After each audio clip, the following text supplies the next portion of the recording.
They're the Russian Orthodox priest doing one final blessing as the crew rides the elevator.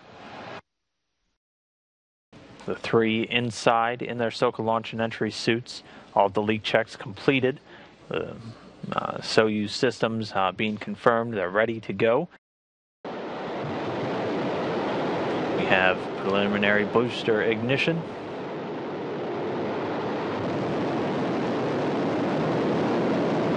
And liftoff.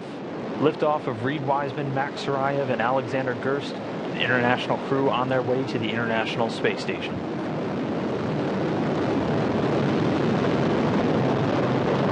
Right now getting good first stage performance. The Soyuz delivering 930,000 pounds of thrust from its 4 boosters and single core engine.